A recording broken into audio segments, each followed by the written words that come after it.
মূলত আমাদের যেটা হয়েছে, আমি যদি কিছুদিন আগে রিক্যাপ থেকে শুরু করি, আমাদের সাথে আইডিয়াল কলেজের একটা আনুষ্ঠানিক শান্তি চুক্তি হয়েছিল, বাট দেখা গেছে এরপর থেকে আলটিমেটলি শান্তি চুক্তির যেই আমাদের যে আউটপুটটা আসার কথা ছিল সেটা আসে নাই, এবং আইডিয়াল কলেজ যথারীতি পূর্বের মতো আমাদের যারা শিক্ষার্থী আছে তাদের উপর হামলা চালাচ্ছিল, অনেক ওই টানা হামলা চালাচ্ছিল।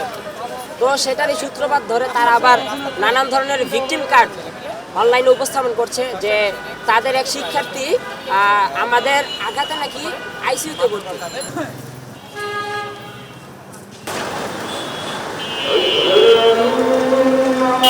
তখন ওই যে ওদের বাস একটা গেছিলো এই জায়গায়, তো ওরা বাস থেকে না আমাদেরকে ধাওয়া দিছে।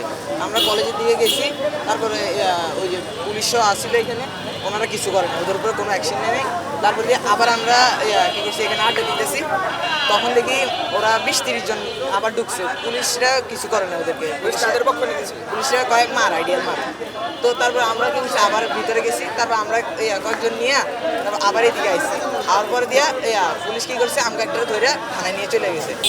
ওরা এখন কোথায় ভর্তি আছে? এগুলো অনেকজন প্রতিদিন যে কোনো মানে 3-4 জন আহত হবে। এই যে বাস্তব প্রমাণ দেখেন, এই জায়গায় একজনকে আইসিইউতে পাঠিয়ে দিচ্ছে ঢাকা কলেজের মেয়েরা। আইডিয়াল কলেজ এবং ঢাকা কলেজের ছাত্রদের মধ্যে একটু উত্তেজনা ছিল, উত্তেজনাকে কেন্দ্র করে আমরা এখানে ডেপ্লয় আছি। আইডিয়াল কলেজের ওখানে আমাদের উদ্বোধন অফিসার আছে, ওখানে পুলিশ মোতায়েন আছে, এদিকে পরিস্থিতি স্বাভাবিক।